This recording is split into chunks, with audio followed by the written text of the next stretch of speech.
Do you ever catch yourself thinking, wow, she has it all, or her life is so together? For every girl you see and think that, another girl is looking at you thinking the exact same thing. Welcome to This Is For Us. My name is Noelle, and between my own life's journey and working with hundreds of women, I've realized we're all way more alike than we think. We share the same struggles, the same emotions, and we're not meant to do it all alone. Think of this podcast as a safe space to be yourself and get real. Like those talks where you go to your best friend for advice. I'm here to remind you that you are irreplaceable and it's time to start acting like it. We're all just trying to figure it out, and we can change the narrative of feeling alone. This is for you. This is for me. And this is for us. Hey, y'all, and welcome back to another episode of This Is For Us. As always, I am so excited and so thankful that you are here to hang out with me. So I got the beautiful opportunity to catch up with a dear, dear friend this week. And we were just talking about life, catching up on all the things. And she started telling me about what's going on. And she is going through a divorce right now. And her divorce was just finalized. And she was just kind of filling me in on how things have been going and the emotions behind it and how hard it's been. And I mean, for those of you, whether you've been through a divorce or not, we can all only imagine the heartbreak and the confusion and just a really tough time that people go through, whether your divorce has been messy or whether it hasn't, whether you wanted it, whether you didn't. I mean, it's just like any of those heartbreak emotions that we feel in life, which I'm a firm believer that heartbreak in any form is one of the absolute worst things that we can go through as a human being. Again, whether you wanted this or whether you didn't, it's still this massive life change that affects you in a way that is really tough. And so as she was telling me about this, I was listening to her and I was like, I've got to talk about this, because if you are feeling this way, there's got to be so many women out there that are going through this exact same thing right now that could hear this and that it could possibly change their outlook or give them just that little glimmer of hope or light that we all need in times like that. And so again, she was telling me about this, and here's the thing about her divorce. Nothing happened. No big argument. There was no fighting or cheating or any catastrophic event that caused them to want to, break up or that caused her to want out. It was nothing like that. It was simply a feeling that she had. She was not at peace within herself, and she just knew deep down in her gut with all of her being that it just wasn't right for her. And so, of course, as things like this do, I'm sitting there and it got me thinking, there are so many women out there that never build up the courage to get out or to move on because they just can't work up the bravery. And maybe the reason for that is maybe some of us have a fear of being alone. Maybe it's the hope that things are going to get better. Maybe it's the small glimmers of light when you have a fun night out together, or you go out with friends, or you have one, funny conversation or one even peaceful conversation. And that one bit of happiness or fun or peace, it just feeds your mind enough to believe that you can make it through the bad because there's some good left. And I really think as women that any time that we see any form of good, even though it could be 3% good and 97% bad, or it could be, I'm terrible at math, so I'm probably going to, do terrible at this, but it could be 75% bad and it could be 20% fine and 5% good. We would still hold on to it and be like, well, it's fine most of the time and it's really good 5% of the time. I mean, that's really what we do. We just want to stay the course. We want to fix it. We don't want to quit. We don't want to quote unquote fail. If we commit to something, if we sign up for something, we want to be the best we can be. We want to be the best wife, the best girlfriend, the best friend, the best anything that we can be. But the thing is that sometimes it's okay to say, this is not right for me. And if I stand here and say, this isn't for me, I know this isn't the life that I was meant to live. I know this isn't the choice that I was supposed to make. I made it for a minute. And now I realize that this wasn't my path. Y'all, it doesn't mean that we are failing if we decide to pivot or if we decide to change, if our heart changes, if our mind changes, if that gut feeling in our stomach changes. That doesn't mean that we're quitting. That's not at all what that means. It actually means that we are freaking brave enough to pursue a life of happiness. And the thing is that there really could be a lifetime of good on the other side, a lifetime of nothing is 100% good all the time. There's always, fights or arguments or uncomfortable moments or whatever. But y'all, we all know the difference in being in something good that has its problems to solve, like life does, and then being something that feels bad all the time. And we're lying to ourselves that it's good. We're lying to ourselves that it's right. We all know that there's a difference. And so I do believe that we deserve a life of good all the time instead of a life that we are just holding on to 5% here and there, thinking that it's going to get better. And that's another thing that we do is that we always think it's going to get better. Maybe it will get better. Maybe when we get married, it will be better. When we get engaged, it's going to change. If we have a baby, our relationship will be better. And we can't just always hold on to the next step that might change our relationship. Because if it's not right before those things, then y'all, we all know that it probably isn't going to be right after those things. And so another thing that I think that we run into as women is maybe you feel guilty because what will this person do without you? And the thing is, all of us as human beings, we get one life. You get one. Your significant other gets one. And their chances to live a life they love are just as good as yours. If they want nice things, they can work for it. If they want love, they can pursue it. If they want to make more money, they can find a way to do that. But you cannot set yourself on fire to keep someone else warm. You're going to be burning for your entire life until eventually all you'll have left is the ashes of all the things that you did for everyone else. Like, you have to be a priority, and you are the one that has to choose to make yourself and your wants and your dreams a priority. Your happiness has got to come first for you, because if your happiness is not going to come first for you, then who is your happiness going to come first for? And it's no one. So when you're sitting there going, what will this person do without me? I think the question really should be, what will I do if I stay with this person? And the answer is you're probably just going to stay in a mediocre life with a gut feeling that there was always something else meant for you. And something else that my friend said to me, she said, and obviously I'm paraphrasing, but she said, I'm more driven than him. I want nice things. I want to grow. And he just doesn't seem to care about those things.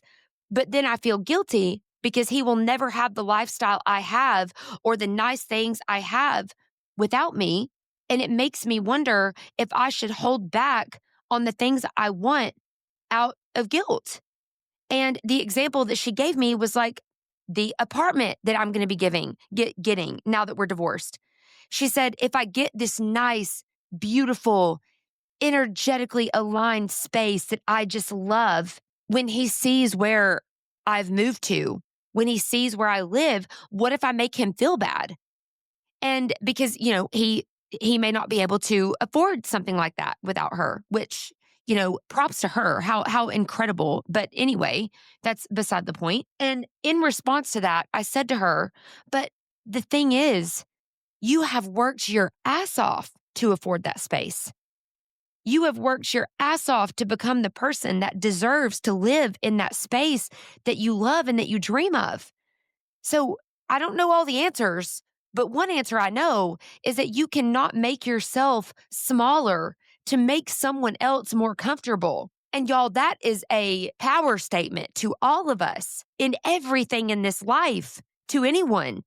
We cannot make ourselves smaller in order to make someone else more comfortable, or for the fear that they're going to be jealous or envious, or even just say, God, I'm never going to have something like that. Because the reality is that this person who you are feeling so guilty over, they get a choice just like you do. They can walk up to your beautiful new space, to your beautiful life, whatever it is that we're talking about, and they can They can choose. They can choose to see it as something to be jealous over, something to hate on, or they can look at it as this beautiful opportunity of what is possible in this life. Again, they can choose to hate it or they can choose to see it as an opportunity. And the choice that they make will never be your decision. You have zero control over that. Zero. So the choice that you get to make, only you can make, is that you have to be brave enough to live the life that you have been given in the way that your heart knows you want to live it.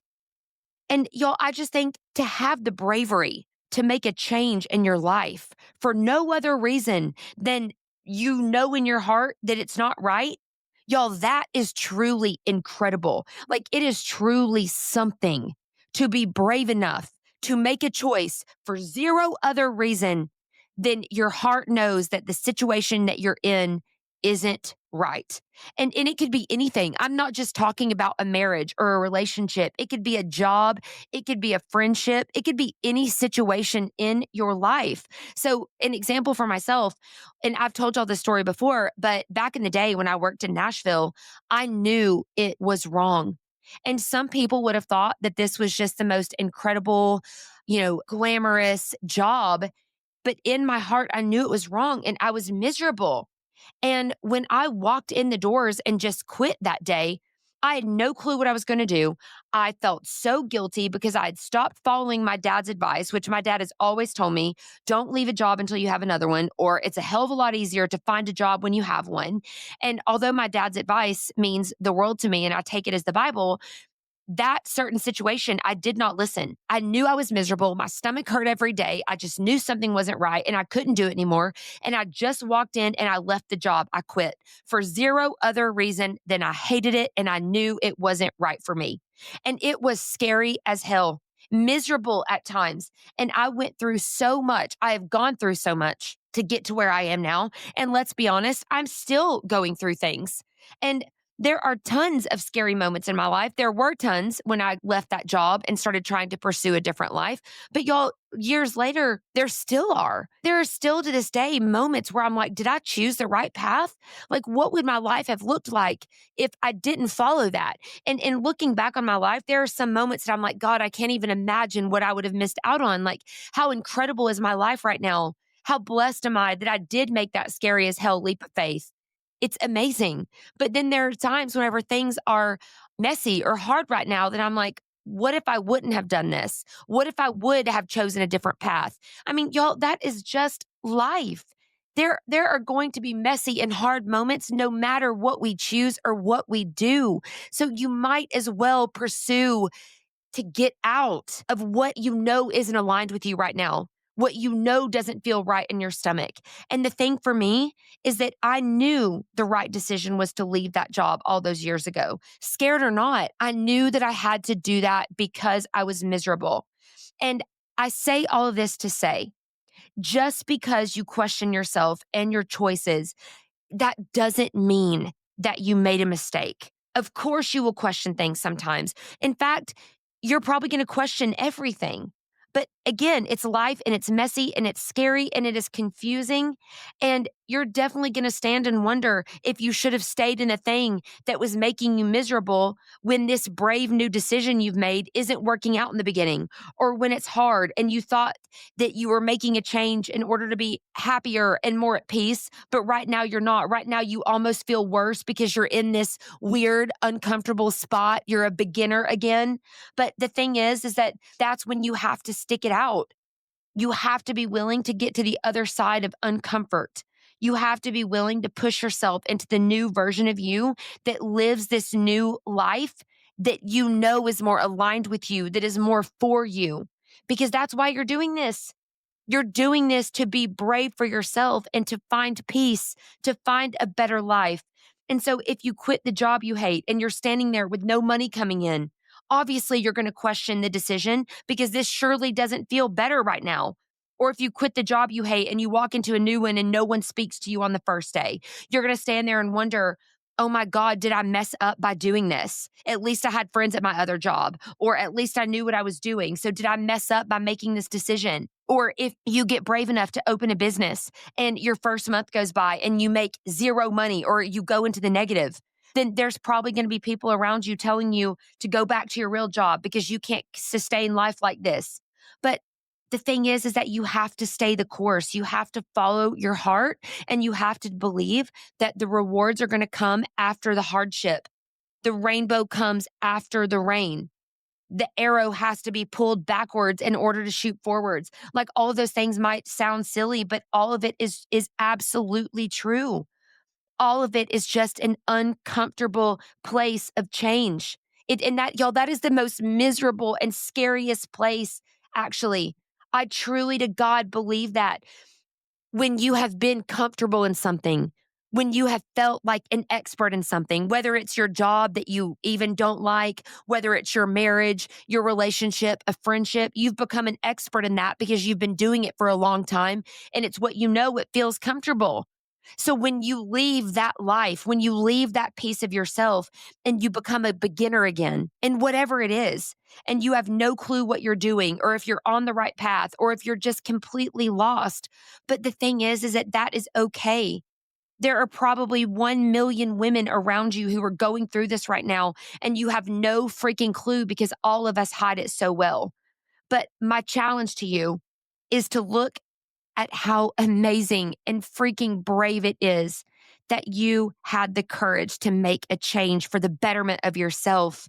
You had the courage to know that you get one life and you decided to make a change to uplevel that life or to bring yourself more peace. You decided to put the pursuit of your happiness and your peace first. And y'all, I swear that is one of the bravest things, in my opinion, that a person could ever do, and I am freaking proud of you for doing that. And I hope that you hear that in my voice. I mean it. If you are struggling right now, if you're struggling because you have gotten out of something that you knew you needed to get out of, but it is hard and you're alone and you're sad and you're scared and you have no clarity on what's going on, but you know that the thing you got out of just wasn't right, but you have no effing clue what comes next. Y'all, I feel that. It is the scariest freaking place to be, but I am freaking proud of you for being brave enough to do it because so many people live this life in a place that they really don't want to be in, but it's because they're too scared of the other side. They're too scared of the unknown. They're too scared of being a beginner again. And so they will never get to experience the beauty that might be on the other side of them because they are forever stuck in the mediocrity. They're forever stuck in what they know. And y'all, whenever you hear me put it like that, is it not so sad that what if the most amazing life they could have ever dreamt of is right on the other side of the fence, but they're too scared to look over? So if you are someone who has been in a life of mediocrity, going through the motions, believing there is something else, wishing for something else, wishing that you had the bravery to see what could be out there for you. I don't care how long you've been in this. I don't care how long you've been in this job. I don't care how long you've been in this relationship or this marriage or this friendship. I don't care how old you are. I don't care about any of that. It is never, and don't you tell me that it is never too late to start your pursuit of whatever it is that you want or that you dream of, or even if you just know it's something else. It is never too late to start figuring that out. And it is never too late to be brave. And it is never too late to trust yourself and your gut and to start on a better life for yourself. And again, I'm so freaking proud of you if you've started on that journey. And I say this just about every week, but it's because I mean it and I want you to believe it. There are incredible things out there for every single one of us. There are incredible days ahead. And sometimes all it takes to light that fire is some form of permission, whether it's you sitting here listening to me and it's like that I'm speaking directly to you, or whether it's just yourself giving you permission, because let's be real, that's all you really need is your own freaking permission. So if you are someone though that you need a sign, you need the hair on your arms to stand up, let this be your sign. If you are waiting for permission, let this be it. Be brave. Be courageous. Go after the life that feels right to you. Take the step. Go into the unknown. Be a beginner again. Go after the life that you deserve, because I promise you, you will get through the discomfort. You will get through the hard times. You will get through that phase, and you will come out on the other side, and you will look back and go, God, my only regret is that I wasn't brave enough to do it sooner. And you know that there are so many things in life like that. We have done hard things. We have gotten through hard things, and we have gotten to this point in our life, and we're still sitting here going, I don't know if I could do that. I don't know if I could do it. I don't know if I can be alone. I don't know if I can quit this job. I don't know if I can start a business. I don't know if I can get out from under this friendship that makes me miserable or that makes me feel worthless. Y'all, whatever it is, you have done hard things. And we are the people that we are today because of the hard things that we have done. And we are going to be better freaking for it tomorrow. And that is a fact. And we all have to believe it. We all have to claim it. And again, I am proud of you. I am with you. I love you. Thank you for spending this time with me. If this resonated with you, if this spoke to you, please reach out and tell me. Nothing lights me up more than hearing somebody say, I was going through that in my life, and just hearing you say it, it lit me up. And y'all, even if the light up is just for a couple minutes, then whenever your light starts dimming, listen to it again. When you feel scared, listen again. When you feel lonely, listen again. When you start questioning yourself, listen again. And my dream is that this podcast can be something that you can listen again when you need a little bit of encouragement, a little bit of motivation, a little bit of a voice telling you that you're incredible and you can do it and it's going to be amazing. Truly, my dream is that this podcast can be that for you, a place where you can listen again when you need the encouragement to do whatever it is that's on your heart. So anyway, thank you for being here with me today. I know your time is precious and you could be doing anything in the world. So hanging out with me, I'm honored. I'm forever grateful. I love you guys so much, and I will talk to you next week. Thank you so much for listening. I know you could be doing anything in the world right now, so the fact that you've chosen to spend this time with me means everything. If this episode resonated with your heart, or if you have a topic you'd like me to touch on, please shoot me a DM on Instagram at Noelle Roberts Coley. I'd love to hear all about it, and thank you personally for listening. If you want to know how to support the podcast, I'd be forever grateful if you'd share it with a friend and leave me a 5-star review. Until next time, please remember that we're all just trying to figure it out. We're in this together, and this is for us. I'll see you soon.